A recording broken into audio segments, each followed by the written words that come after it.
At magpapatuloy po tayo sa pag-aaral po ng mga wikang Hebreo. At ngayon pag-uusapan po natin yung isang karakter na isang na nagkaroon tinatawag na encounter with Yahweh.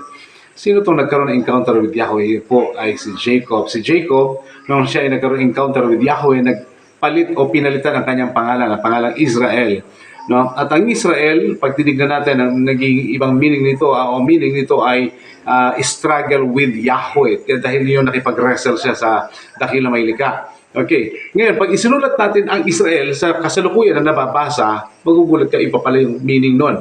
So, dapat itama natin yung talagang pagkakasulat. Ito kasi nababasa natin sa kasalukuyan. Sa English is Rael. So, pag ito yung binasa natin na Israel, tako delikado pala. May ibang pinanggalingan pala ito. Kaya pag nilagay natin sa Hebrew, hindi pala Israel ang magiging basa. Ito po ang tamang sulat ng wikang Hebreo. Okay? Yod, Shin, Res, Aleph, and Lamed. Okay. Pag binasa mo to, hindi siya babasahin ng Israel. Ang basa dito ay Yasraal. Okay? Ang magiging basa dyan ay, ganun ko na sa kanan ha. Sorry. Purahin natin.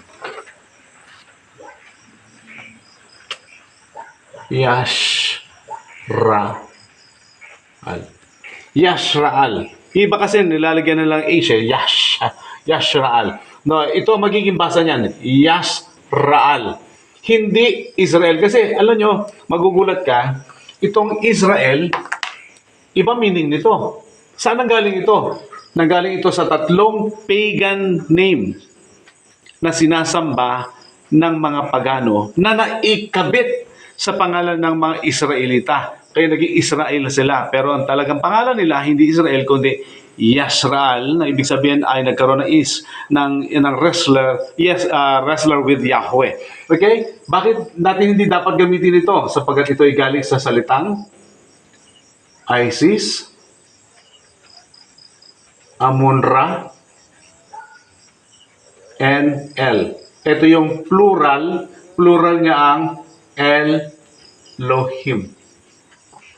Puro pagan yan.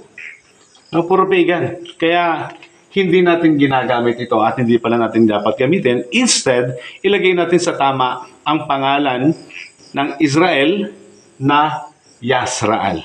Okay? Sana po ay mayroon kayong natutunan sa maikling pag-aaral po natin sa pagtatama natin ng mga pangalan na nababasa natin sa Biblia.